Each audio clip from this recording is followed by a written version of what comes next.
Okay, Roma, they leave it late again. They clearly give absolutely zero regard for anything or advice your cardiologist has told to you, out the window, into the bin, but it doesn't matter because they leave it late again and they win 2-1 over Sassuolo. Before we get into it, as always, thank you to all of our wonderful patrons. We appreciate your support immensely. If you would like to join the patron group chat and live what is nothing short of what would undoubtedly qualify as a psychiatric ward A in roller most coaster of countries. emotions. The broadest range of emotions you will ever Yes.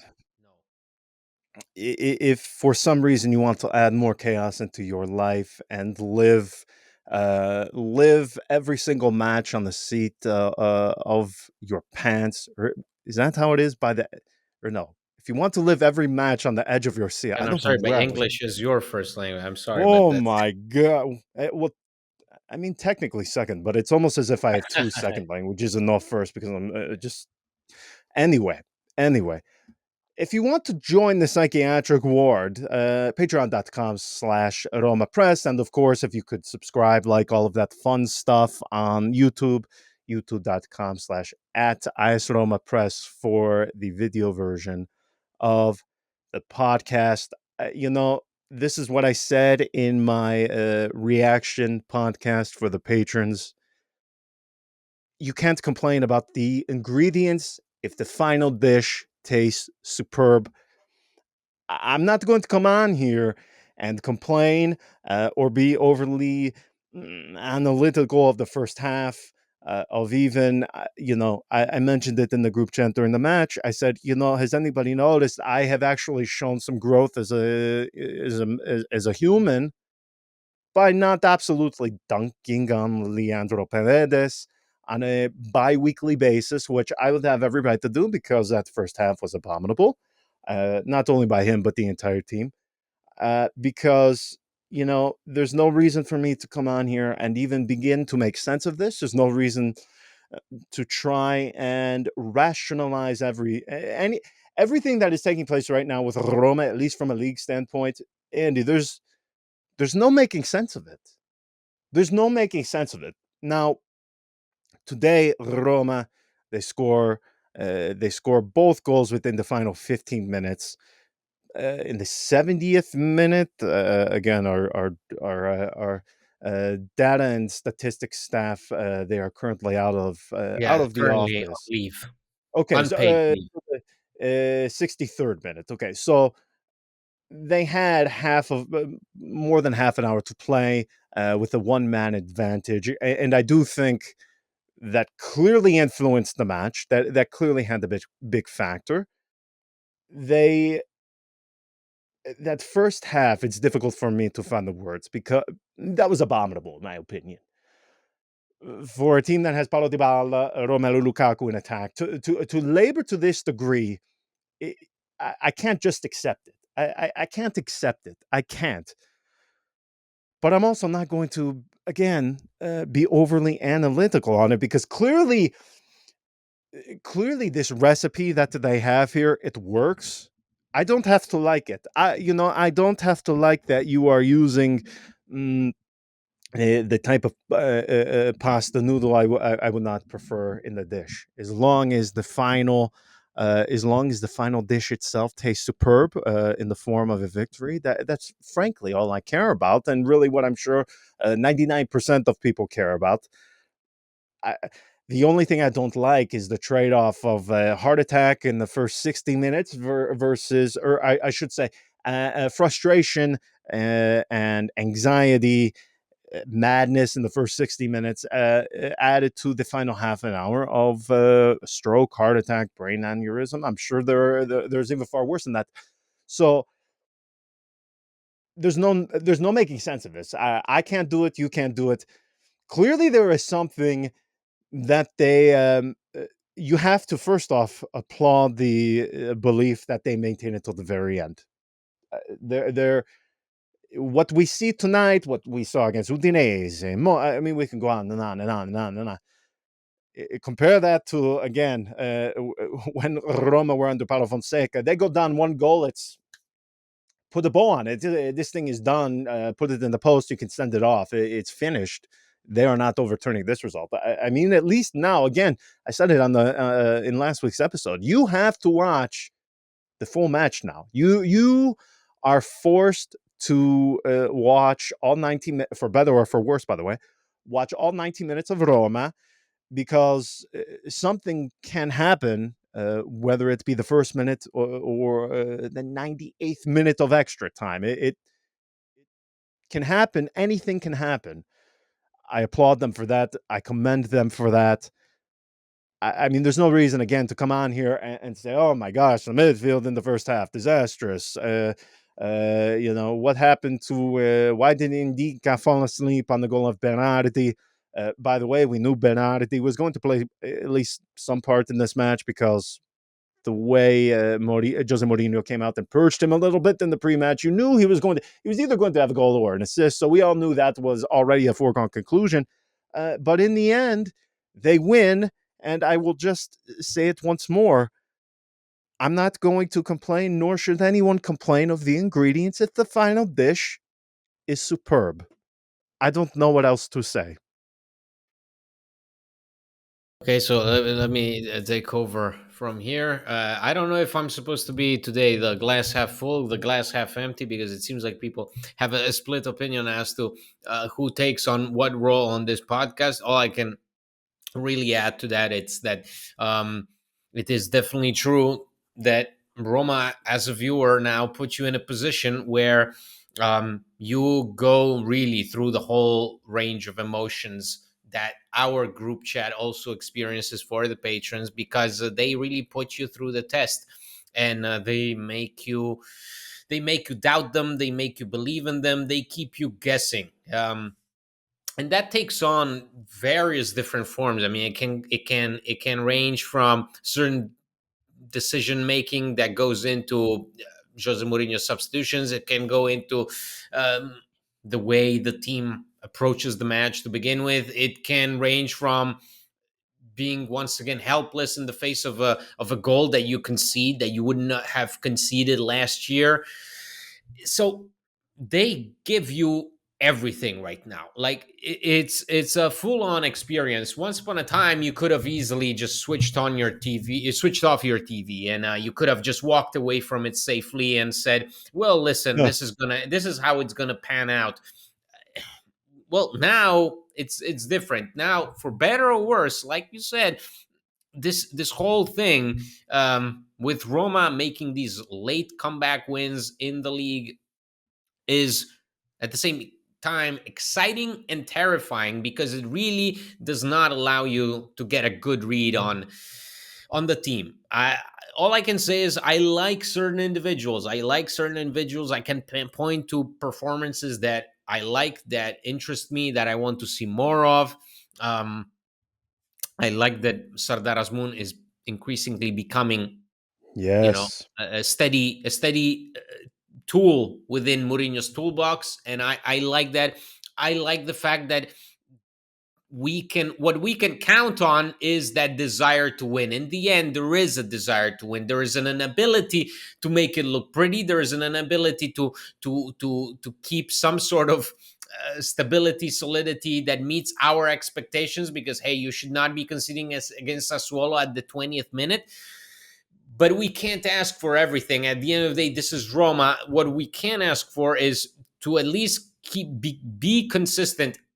Thankfully today it worked out, and thankfully we are faced with a team that seems to be at least consistent in their pursuit of the 3 points at the end of the day. No matter what happens, no matter what the previous scenario was, no matter what the whole story behind the game was, no matter how it was set up to begin with, at the end of the day, in those final minutes, they always seem to be looking for the 3 points. And for a viewer, for a fan, to me at least, that's the difference maker from this Roma compared to a lot of other Romas. That yes, they make you lose hope just as easily as they make you gain that hope back on in those final 10 to 15 minutes of every game, it seems like.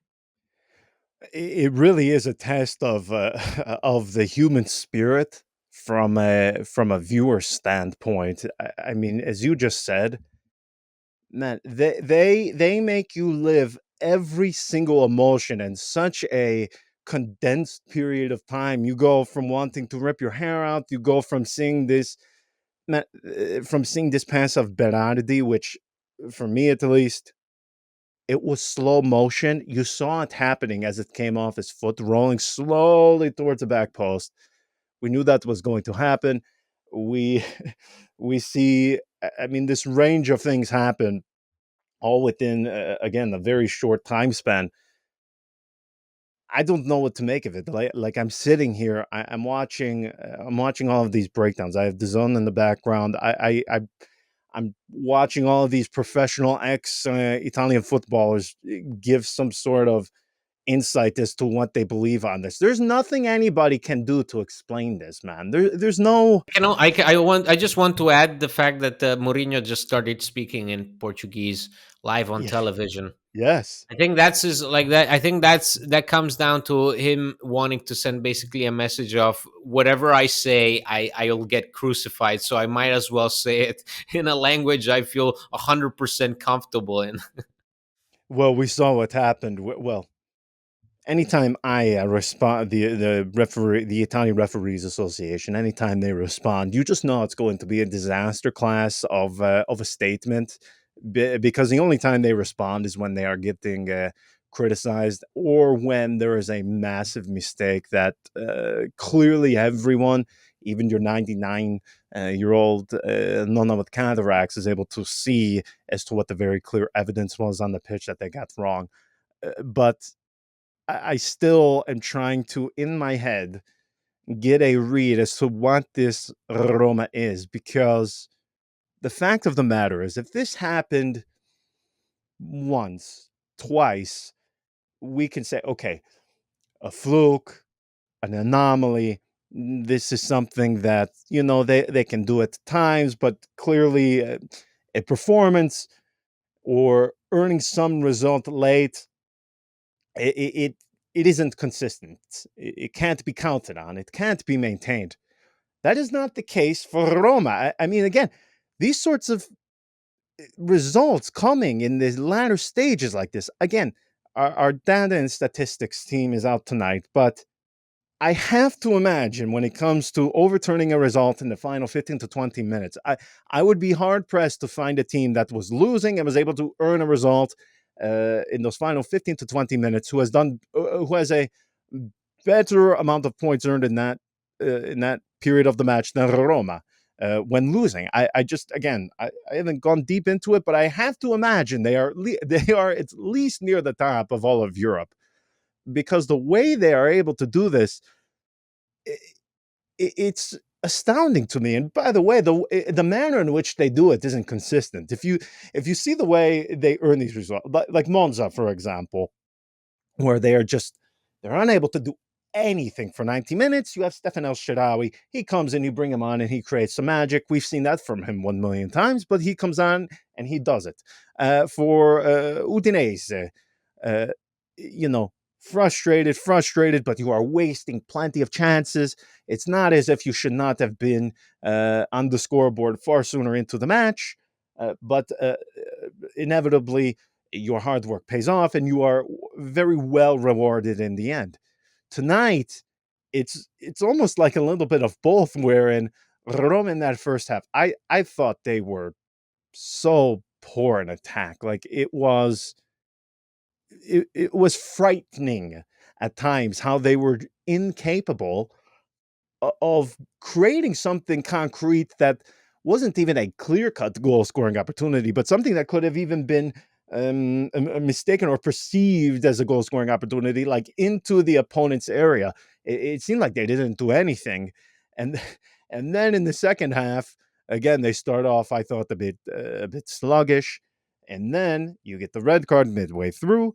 Jose Mourinho, in my opinion, one of our patrons, and I think it was Mads, he said in the first half, he goes, "We need to bring on Christensen because he's going to get a double." And he said this in like the 30th minute, and I thought, what a bizarre guy to call for, because when it comes to Rasmus Christensen, he is not a guy that I can exactly pinpoint a facet of his game that stands out to me. He just seems very average in the attacking and the defending department. But of course, because Matt said it, Christensen comes on. Uh, he gets his goal. I mean, there's just no rhyme or reason in the way they earn these late results. The only consistency is they are able to earn these late results. So there's almost something beautiful in that regard, where they have the capability to overturn something late. You just don't know how they're going to do it. And by the way, who is going to do it? Christensen? Would not have been, if a gun to my head, somebody is standing behind me. You have to guess five guys who are going to be part of overturning the result. Obviously, I would have picked Paulo Dybala. Christensen, I would have told you at 100% would not have factored into that for me. So it's kind of what you just said in regards to Asmoon. In the fact that it's these different characters playing a part in these late stages, there is something really beautiful in that. I suppose, again, focusing too much on the negatives tonight is not something that us as Roma supporters, or in the media, whoever you may be, any connection to Roma, we are never in a position to argue, to complain, to be overly critical as to how 3 points come about. We are not in that position. We are not. We are not Juve. We are not Inter. So there's no reason for you or I to come on here and pick apart the negatives, because there are many. At this point, we know who Roma is. We just don't know what sort of result they're going to get, which I suppose is just as terrifying as a prospect as to not knowing who your team itself is.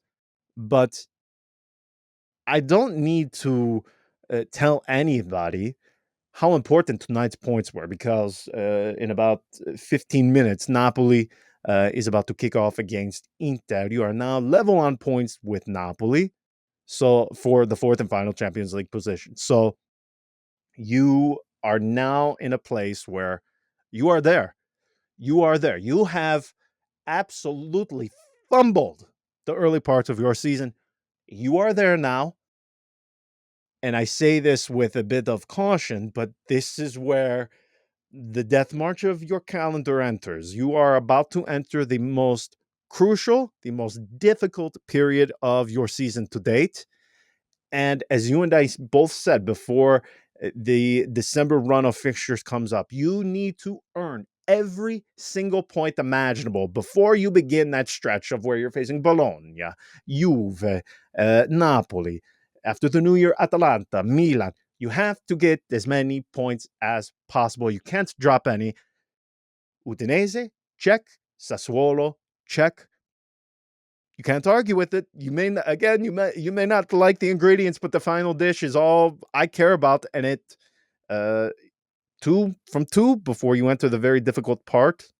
Can't complain with it. I just, again, trying to make sense of this is very difficult, but I do like that it is different characters playing a part.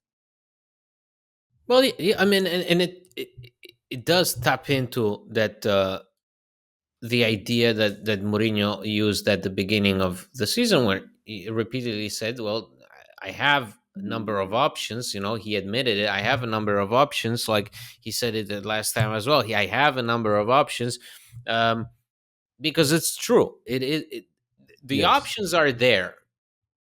Whether they fit or not is something that you can only find out as the season progresses. And we've learned over the years with Roma that not necessarily everything has to fit exactly like in a jigsaw puzzle. It Mm, can also, do you have pieces that perhaps do not seem to fit, but then at the right time, in the right moment, with the right momentum, you can make a change. You can influence the team positively. And I think this Roma in particular, a team that is clearly,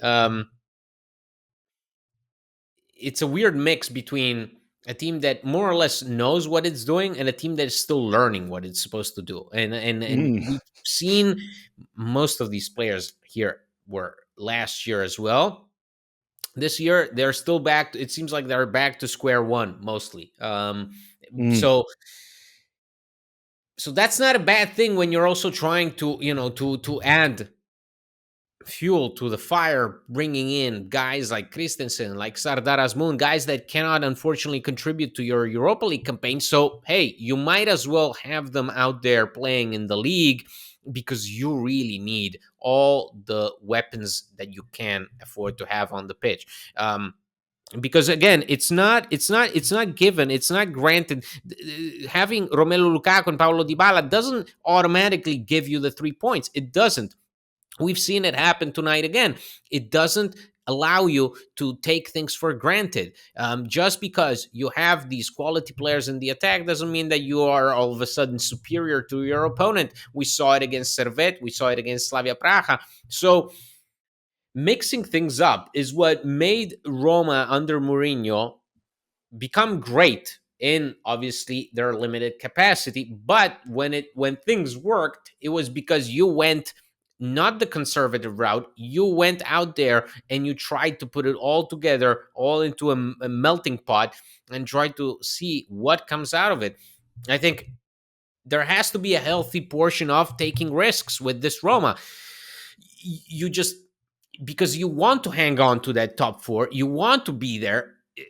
Other teams, I mean, Juve are top of the table by playing like 18-year-old kids. I mean, if you saw the lineup that Juve played with last night, you would be astounded by the fact that they are almost up there with Inter, battling for a scudetto. It's insane. But what Massimiliano Allegri is doing is he's resorting to things that I guess he hadn't resorted to since his Milan days. right. He's finding out, he's trying things out, and Mourinho has to go back to doing just that. And I think, when he does it, when there are those glimpses of pure 100% unfiltered confidence in his players, that's when things work for Roma. That's when they gain confidence, because hey, they see everybody's got a shot, everybody's involved, is on the same page. That's what you have to keep, that's what you have to preserve, because if you lose that, well, then Roma have very little going for them. The attack is stagnant. You have nothing on either flank. It seemed like nothing was moving for the first half, 45 minutes. You were producing zero from either Yeah. flank. It Yeah. was depressing. You want that. You want some kind of unpredictability. You need to find a way to inject life into this team. They always pick up the momentum late in the second half. Why? What is it? What triggers them? What sets them off? That's what I want to know, and that's what Mourinho should know. Like it cannot be just like a, a random occurrence, like, oh, let's see what happens, hey, let's see if it pays off. No, you need to know exactly why this Roma team is winning these games so often in this same way. Because once, it's okay, that's one time, two, okay, but three times, four times, that's a pattern. That's Roma doing something. That's them being aware of something that, hey, perhaps we as fans looking in, we're not. Definitely. Somebody in this Roma media group chat that I'm a part of said, "Well, I am glad they won, but it is not sustainable to win this way." And I responded with, "Well, neither is being able to maintain a long term relationship with Scarlett Johansson. But are you not going to go on a date with her? No. I mean, come on. I don't care if it's not sustainable. They're doing it. One thing that I think you just hit on is this thing that Allegri is renowned for doing it. Jose Mourinho, since he's come to Roma, he has done some experimentation to a degree wherein he sort of pulls a rabbit out of his hat, or he pulls plucks a youngster from the Primavera that we didn't foresee playing a part in the team, and he's able to get something from them. I mean, that is really what he is doing with this bench. We heard for so long, Roma, they have no options from the bench. I had a bunch of Primavera players on the bench today. Look at that team. They had this guy, that guy, this guy, that guy. Meanwhile, I have him, and nobody. Uh, but today, I mean, if you look at the guys that came on and played the biggest roles, it is the ones from the bench. And this really is the first time where, again, we can say that they have some semblance of depth. And they are going to need to rely on these guys from the bench to, I mean, contribute immediately, not to find their way into the match. They need to come on and they need to do something right away. And this is something you brought up, Servet. In the pre-match press conference leading up to the game, I mean, Jose Mourinho said, "I need to see something more from the bench. I need the guys who are not used to being on the bench. When they start from the bench, when they come on in the second half, they need to come on with the right attitude and they need to do something right away." I think there is a method to the madness in that regard. He's clearly, for Allegri, and this is kind of where I do see a bit of a difference. Where I view Jose Mourinho as more so experimenting, perhaps. Allegri, to me, the big difference is he seems to be just throwing kind of shit against the wall and see what sticks. I mean, with Jose Mourinho, at least I can see. True. No, no, no, no. I'll give you that. Sure. I mean, who was it that pulled Yes, I mean, the yesterday they won in extra time with Gatti, yeah, and over they had Monza? like It a was like 2 Primavera weeks ago. It kid was in the midfield, never played before. I mean, Cambiasso. It was that Cambiasco, header well, against. back from his loan experience, sure.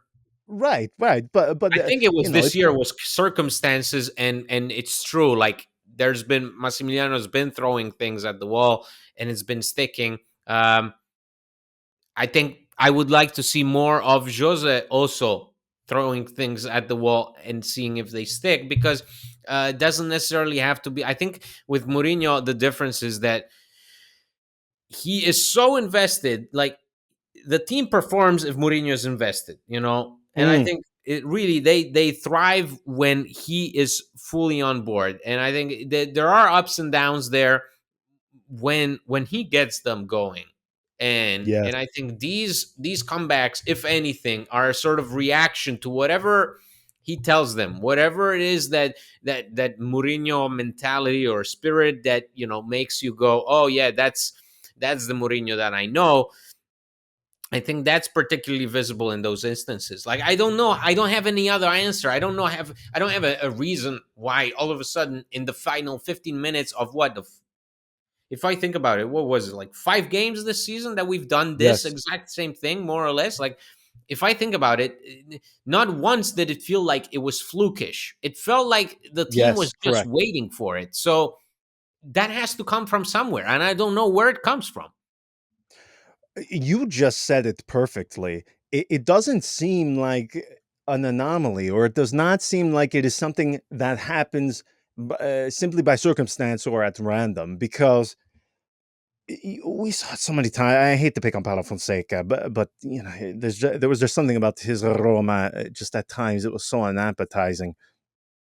You would know, and you could clearly see. Yeah, well, I should say with Di Francesco, it was probably more prominent under him. But you could see when Roma was done, like the white flag had been raised.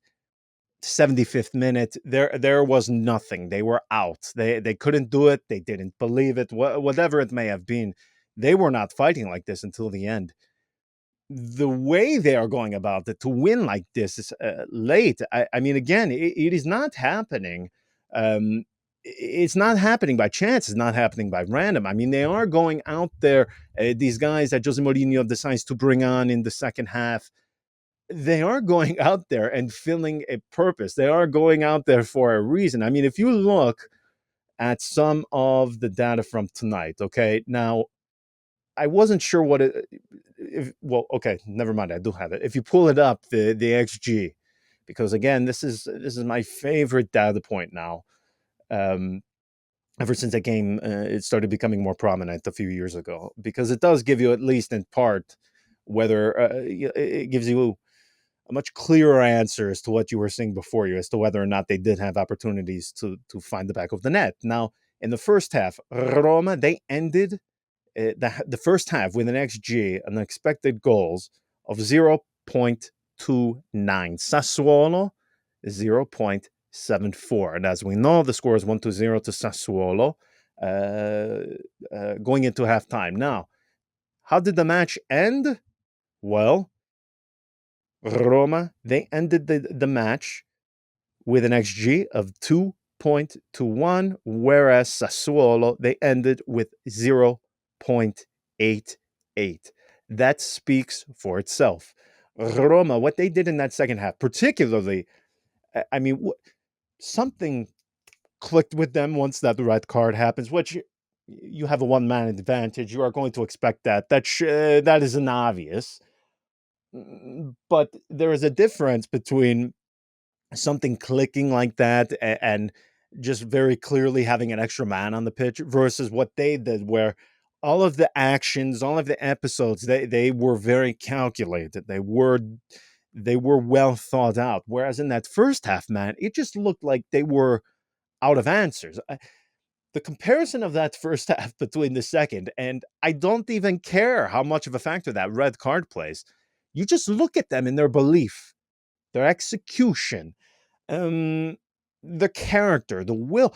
It's admirable in a way. It's concerning in a way, but they are able to at least see things that are taking part in them. And this is something that, again, Eusebio Di Francesco, Paolo Fonseca, this was an area of their managerial game, in my opinion, that was non-existent, where there was clearly something not working in your favor, clearly something going wrong, clearly a deficiency that the opponent was exploiting, and they either had no ability or no will to fix it. They wanted to persist with whichever approach they were currently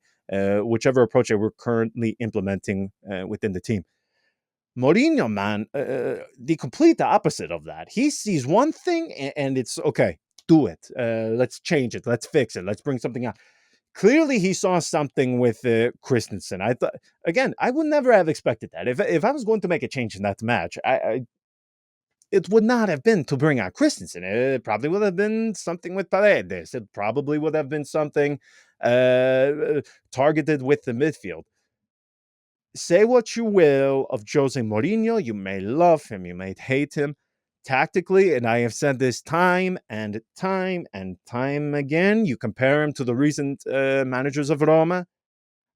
Tactically, he is on a completely different level than those. And these late results, I think, that is where you really see the difference between a manager who is very astute with his tactics versus one who refuses to make adjustments, refuses to make changes. And we see very clearly that, yes, they may not get the result, but at least the changes that are made, the alterations in the tactical approach that are done, they're done with a purpose and they bear fruit quite often. So that's the only thing I am getting from this. If you are willing or because I get and I understand it, most of the comments when it comes to anything I talk about Jose Mourinho, it's I kiss his ass too much. I've said it time and time again as to why I compare Jose Mourinho to any of the recent managers of IS Roma. And of course, I'm going to give him more rope and more leeway than I would Eusebio Di Francesco. Anybody who wouldn't, I would question not only your knowledge of football, but your common sense. That aside, I think a lot of these late results do come down to Jose Mourinho. If you're going to blame him for I don't know the majority of negative results that go Roma's way. You can't not credit him in this regard because look, the changes he made today made the difference. I really don't have anything else to add beyond that. And the changes he has made in these late results, I mean, Udinese, same thing. The changes he is making in the second half are bearing fruit. So you have to credit him for that. For anybody who is saying, I guess his ass too much and he's not that good, we have to find a new solution, you can't not credit him for a result like tonight. You can't do it. But that has to apply to everything. Honestly, I mean, if you think about Sure. our reaction after Servette compared to our reaction tonight. You have to take the good and the bad. Like, you have to understand Yes. what's bad. You have to acknowledge it. You have to address it. That, for example, Servette, the result is unacceptable because you had to win at all costs. The performance wasn't there to begin with. Tonight, the performance wasn't there in the first half. In the second half, things picked up. Why did they pick up? Because it seems like this team finally found a way to inject some life with the changes. So it's very important to maintain, for the team to maintain this level of not only concentration but also dedication, because you cannot hope. Like, that was Mourinho's main concern with the match against Servette, is that in that match, the players that came on, the players that first started the game, were not focused enough. They were superficial. They did not care enough. And that is an anomaly, because it always seems like whenever Roma have to turn things around, they always seem to have the right answer right there on the bench. If Mm. not the answer itself, at least somebody who, like Asmoon, can contribute with a simple touch, with a simple pass, something, be in the right place at the right time. We've missed that severely over the years. Now, that seems to be the thing that keeps us going. If people question if is that sustainable, I only say it's part of football. Right. Right. You Correct. say, why is that a sustainable way to win games? Well, it's part of football, because Juve have been doing it for the past 3 months, and they're sitting top of the table, playing once a week. Sure, but for them it works. Is their squad more like, is their first starting 11 more talented than Roma? I don't know. Go look at the starting 11 they had last night. Go look at it and tell me what you think, because that's, I can't I can't bring myself to complain in this situation. I can acknowledge No. that we are poor in attitude to start things with. It's frustrating to see that happen. But if you then manage to consistently, finally, for the first time, something consistently happens on the pitch, which is Roma get a result in a certain way, I can't find a fault in it, because that's what football is about. It's about finding solutions that work for you, for what you have at your disposal, for what you are working with. So if Roma have this set of players, and this is what's working with for them, and this is what allows them to win, then who am I to judge? Right.